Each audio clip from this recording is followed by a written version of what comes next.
Hello मित्रों, आप सभी का स्वागत है आपके अपने YouTube चैनल हेमेंद्र ऑफिशियल में। आज मैं एक बार फिर आप सभी के बीच हाजिर हुआ हूँ एक अच्छी सी कहानी लेकर।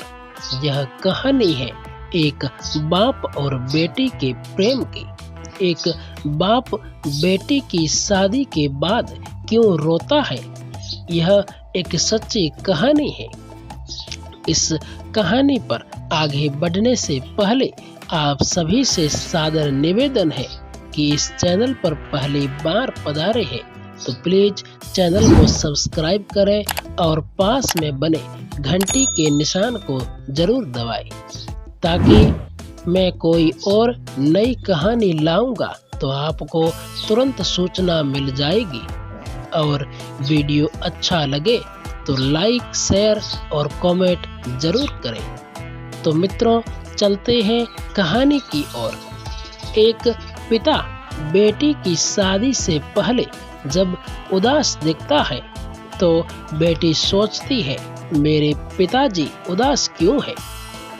क्या मेरे ससुराल वालों ने ज्यादा धन दौलत की मांग कर ली है? तब बेटी पूछती है, पिताजी तुम रो क्यों रहे हो? तब पिता कहते हैं, बेटी और तो कोई मुझे चिंता नहीं है, लेकिन एक बात की चिंता हो रही है कि बेटा तो 3-4 महीने बाद पराई हो जाएगी, तेरे पर से मेरा अधिकार छूट जाएगा, तू पराई हो जाएगी बेटी। तब बेटी फूट फूट कर रोने लगती है और जवाब देती है कि हे पिताजी,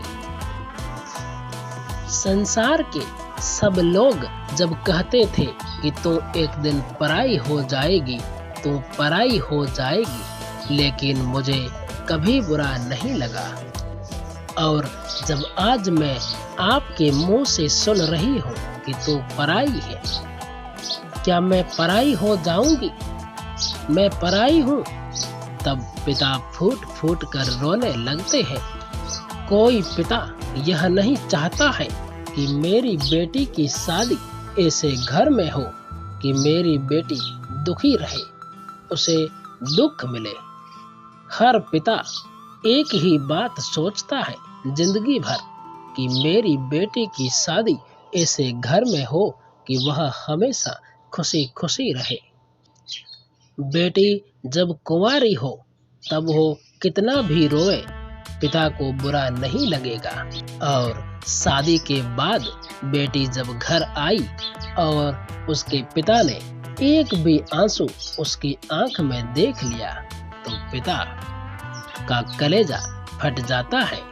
क्या बात है, मेरी बेटी क्यों रो रही है? उसे क्या दुख है, क्या तकलीफ है? और बहन की विदाई के समय एक भाई इतना रोता है। सब पूछते हैं तो क्यों रो रहा है? तब वह भाई कहता है, तो वह कहता है, मैं जब भी झगड़ा अपनी तरफ से ही झगड़ा। इससे एक बहन भाई का प्रेम था, ये कोई लड़ाई नहीं थी। जब तक मैं नहीं आता था तब तक यह खाना नहीं खाती थी। 1000 फोन करती, कहती कहाँ है, क्या कर रहा है, खाना नहीं खाना है क्या? और जब जब वो मेरे साथ बैठकर भोजन नहीं कर लेती थी तब तक इसका पेट नहीं भरता था। आज वही बहन पराई होके जा रही है। एक व्यक्ति तो ऐसा रोता है जो खुलकर नहीं रोता है, वह बेटी का पिता होता है। जो खुल कर के कभी नहीं रोता है, वह घुट घुट कर रोता है। मित्रों, अगर किसी के घर जाओ भोजन करने के लिए और भोजन अच्छा नहीं बने तो कह देना कि भोजन अच्छा नहीं है।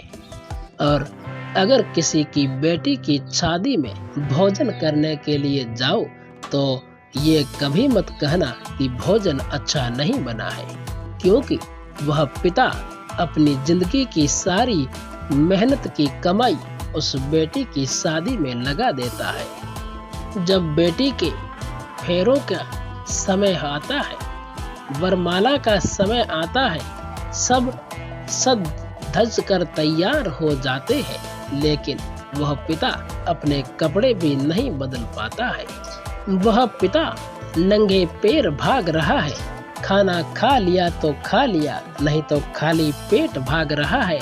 सब कहते हैं तो अच्छे कपड़े पहन ले, तो तैयार हो जा, क्योंकि तू बेटी का पिता है।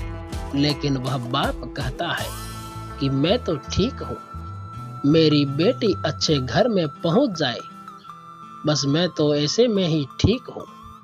और जब विदाई का समय आता है तो आपने देखा ही होगा, वह पिता 2-3 घंटे पहले ही बेटी से दूर चला जाता है। बेटी से दूर चला जाएगा, एक कोने में पड़ा पड़ा रोएगा। बेटी जब विदा होती है तो वह फूट फूट कर रोने लगती है और कहती है, मेरे बूढ़े पिताजी को तो बुला दो।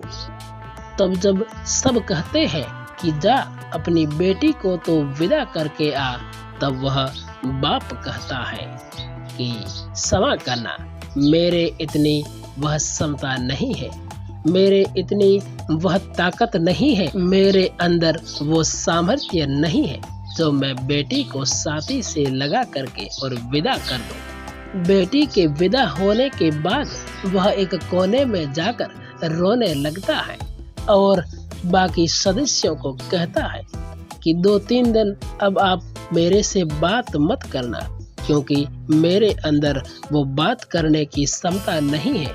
वह मेरी बेटी नहीं, मेरी लक्ष्मी थी। वह तो घर से गई, लेकिन मेरे हाथ पैर तोड़ के गई। मित्रों, वह बेटी होती है, वह एक बेटी ही नहीं है, वह एक पिता के सिर की पगड़ी होती है, वह एक पिता के सिर की शान होती है।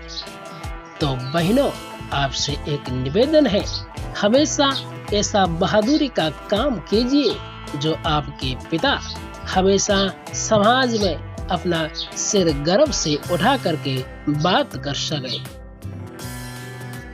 भाइयों बहनों, वह बेटियां ही होती हैं जो हर समय और हर वक्त अपने पिता का ख्याल रखती हैं।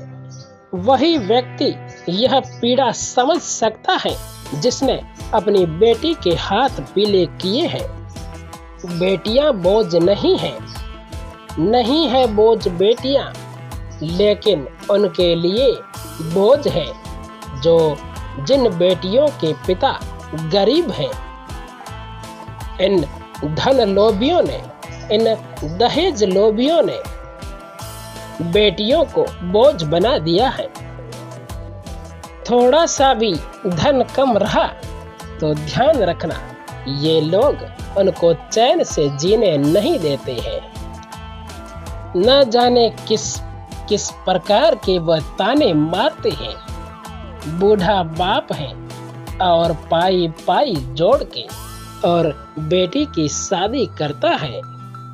मेहनत मजदूरी करके दिन रात मेहनत करते करते पाई पाई जोड़कर वह अपनी बेटी की शादी करता है। लेकिन मैंने कई जगह देखा है कि ये धन लोभी उस बाप की बेटी को घर से निकाल देते हैं।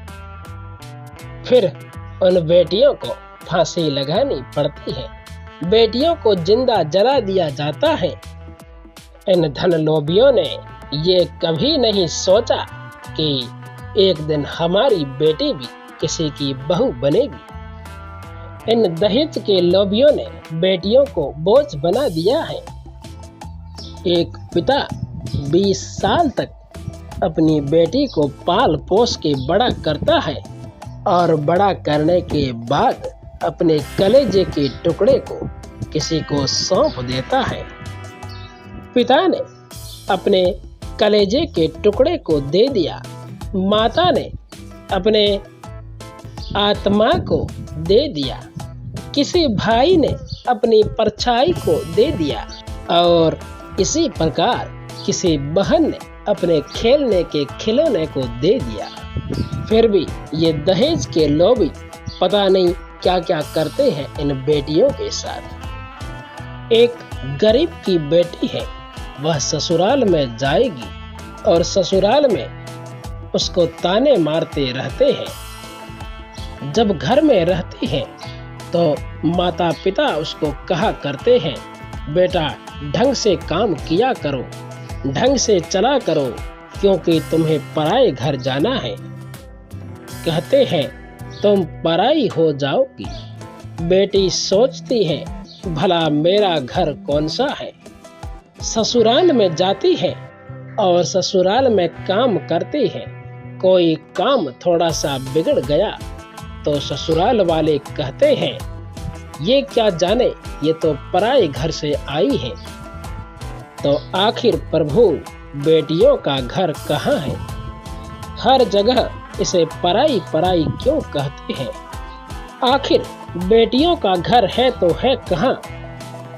अगर ढंग का दहेज नहीं दिया तो ये दहेज लोभी दिन भर ताने मारते हैं और कहते हैं, तेरे पिता ने ये नहीं दिया, तेरे पिता ने वो नहीं दिया। तो वह बेटी एक पत्र लेती है और फिर अपने खून निकाल के और उस पत्र पे एक ही बात लिखती है और कहती है, पापा ये दहेज के लोभी मुझे जीने नहीं देते हैं। पापा किसी से एक पेन मांग लो तो भी वो नहीं दे पाएगा, लेकिन एक बाप अपना कलेजे का टुकड़ा निकाल कर दे देता है।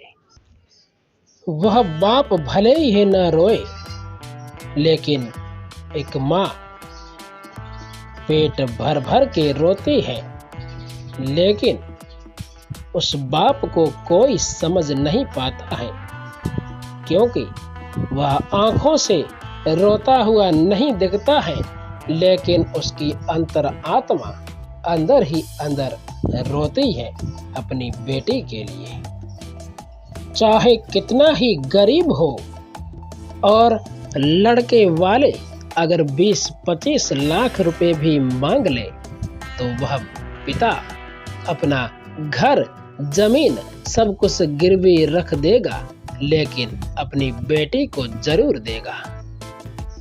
राजा जनक रोए तब माता सीता गले बाहें डालकर बोली, आप रोइए मत पिताजी। जनक ने राजा दशरथ के सामने हाथ जोड़े, अपनी पगड़ी उतार कर बोले कि हे महाराज, हमारी बेटी सीता बहुत संस्कारी है। आप इसे लेके जा रहे हो, लेकिन एक काम करना, मेरी बेटी को तकलीफ कभी मत देना। तब राजा दशरथ बोले, आप कैसी बात कर रहे हो? आप तो ये समझो कि आपके यहाँ से बेटी मेरे घर जा रही है, वहाँ भी यह बेटी बन के रहेगी। ऐसा नहीं है कि ये बहू बन के रहेगी। बेटी जब पैदा होती है तो वह लक्ष्मी, संस्कार और भाग्य लेके आती है। इसलिए सभी से निवेदन है कि आप बेटियों को कभी भी दुखी मत करो। कोई बेटी किसी घर में बहू बनकर आई है तो उस घर में सास ससुर का यह कर्तव्य है कि उसको बेटी की तरह रखें, क्योंकि आपकी बेटी तो किसी पराए घर चली गई है। अब तो यह बहू ही आपकी बेटी है, और उन बहुओं से भी यह निवेदन है कि आप अपने सास ससुर को एक माता पिता के तरह रखें, क्योंकि आप अपने माता पिता को छोड़कर आई हैं, तो अब से ये आपके माता पिता हैं। उनका भी अपने माता पिता के समान आदर करें, सेवा करें। इसी के साथ ही यह रोचक ज्ञानवर्धक बातें यहीं समाप्त हो रही है। हमारे चैनल पर पहली बार पधारे हैं तो प्लीज़ चैनल को सब्सक्राइब करें। वीडियो अच्छा लगे तो लाइक और शेयर ज़रूर करें और कमेंट बॉक्स में अपनी राय ज़रूर दें। फिर मिलते हैं इसी प्रकार की ज्ञानवर्धक बातों और कहानियों के साथ। तब तक के लिए धन्यवाद।